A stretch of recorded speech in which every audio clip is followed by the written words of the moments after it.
In the meeting you've just had, did you put a request to Australia that it also increase its troop commitment or its military commitment to that effort? It was a topic because, as I said, Australia's been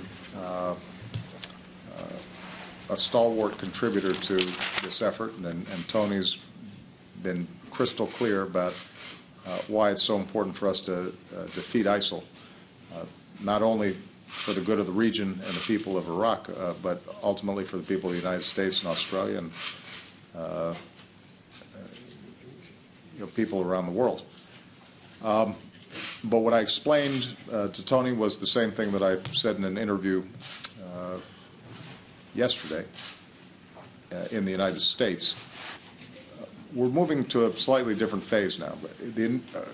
Initially, our goal was to stop the momentum of ISIL as it was sweeping through Iraq, and you were seeing too many Iraqi security force units scatter. And although, particularly in Anbar province in the west, you're still seeing ISIL take over isolated towns, you haven't seen the same momentum. The situation with respect to Iraqi security forces has stabilized, although the number of effective units is significantly smaller than it needs to be. So the next phase is for us to train and assist Iraqi security forces so that they can begin to build up and go on offense. We can provide close air support, we can provide logistics and intelligence, but ultimately they're the ones who are going to have to fight to push ISIL out of some of these areas that they've taken over. And in order for us to do that, we're going to have more trainers on the ground, and that is the reason why I authorized this additional number of U.S. troops. What hasn't changed is that it's not our folks who are going to be doing the fighting. Iraqis ultimately have to fight ISIL, and they have to determine their own security. But we are recognizing the need for us to ramp up Iraqi capabilities, not only the Iraqi security forces, but also some of the tribes in western Iraq that have shown a willingness to go against ISIL, but are outgunned and too often outmaneuvered at this stage. Now, I recognize that the United States, as one member of the coalition, has some unique capabilities in setting up the template, setting up the structure for that training to take place in a way that protects our people, ensures that we have the kinds of enablers that make it safe for our folks to be there, not without risk, but at least protects them against extraordinary risks.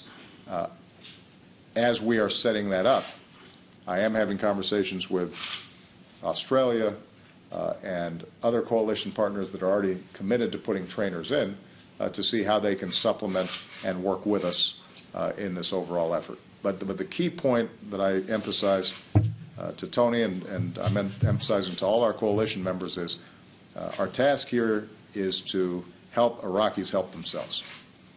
This is not the same situation as we saw either in the Iraq War in 2003, 2004, 2005, or what we've been doing in Afghanistan, where our men and women have been much more in the front lines. It doesn't mean that there are not risks involved, and I'm very mindful of making sure that, as we look at these train and assist plans, that we're setting up the best possible circumstance for what is an inherently dangerous job. But it does mean that the principle that we're not in direct combat, that continues. The President is absolutely right. The ISIL death cult is a menace to the whole world.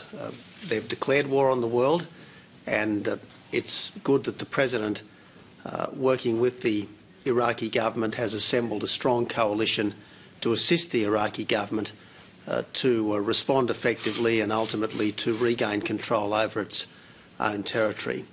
I think it's very important that we never lose sight of the fact that this death cult is, to quote Malaysia's Prime Minister Najib, it's against God, it's against Islam, and it's against our common humanity, as we've seen repeatedly in recent months. So it is important to respond strongly, which is what the US-led coalition is doing. There are various different missions here. There's the Advise and Assist mission.